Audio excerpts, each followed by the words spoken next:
Bismillah, ada sebagian syubhat dari kawan-kawan kita yang mengatakan begini ya, kalau Allah Subhanahu wa Ta'ala turun ke langit dunia di sepertiga akhir malam, itu sepertiga akhir malam bagian mana? Kata mereka. Ini digemborkan oleh mereka, bahkan oleh ustadz-ustadznya ya. Jadi mereka mengatakan kalau Allah Subhanahu wa Ta'ala turun ke langit dunia di sepertiga akhir malam, itu sepertiga akhir malam bagian mana, kata mereka. Karena waktu itu berbeda-beda. Mungkin di Papua sudah sepertiga akhir malam, di tempat lain belum sepertiga akhir malam.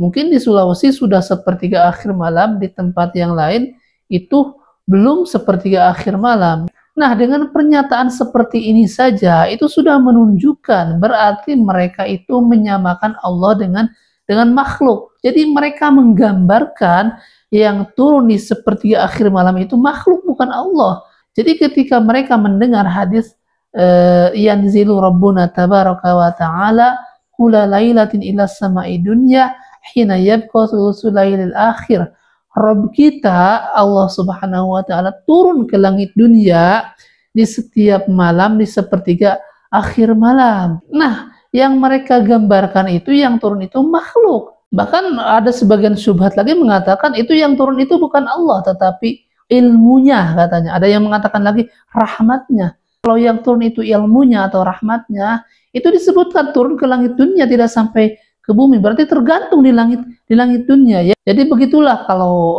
sifat-sifat Allah ditakwil terus. Allah turun ke langit dunia ditakwil.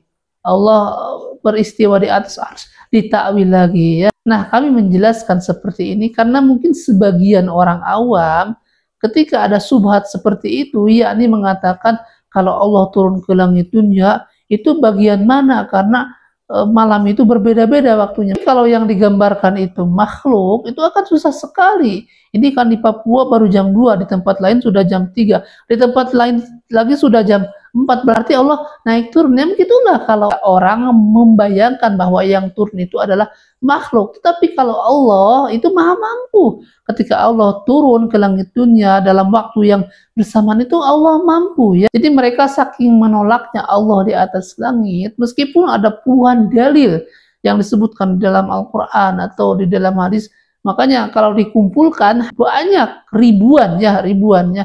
Kami sudah membahas masalah ini di video-video sebelumnya. Nah, oleh sebab itu ketika kita mendengar hadis tentang Allah turun ke langit dunia di setiap malam, di sepertiga akhir malam, kita wajib mengimaninya ya. Karena Allah maha mampu.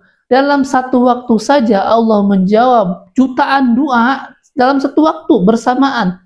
Itu Allah mampu. Seperti ketika diterangkan di dalam hadis bahwa Al-Fatihah itu dibagi menjadi dua antara aku dan hambaku, kata Allah.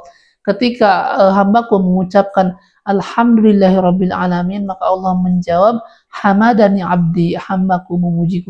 Itu semuanya dijawab oleh Allah. Kalau digambarkan yang menjawab itu adalah makhluk, nanti repot. Bagaimana Allah menjawab bacaan surah Al-Fatihah, sedangkan dalam satu waktu saja, dalam satu masjid misalnya ada 1000 orang. Kemudian masjid yang lain jamnya berbeda lagi, masjid yang lain jamnya berbeda lagi. Kalau kita membayangkan yang menjawab itu makhluk, itu bagaimana Allah menjawab secara bersamaan? Tapi kan Allah maha mampu untuk menjawab semua itu ya. Nah, oleh sebab itu kita wajib meyakini tentang hadis yanzilu rabbuna tabaraka wa ta'ala kula lailatin ila sama'i dunya hina yabqa thuluthul lailil akhir. Karena hadis itu derajatnya mutawatir bahwa Allah Subhanahu wa Ta'ala turun ke langit dunia di setiap malam di sepertiga akhir malam ya. Nah, mungkin seperti itu.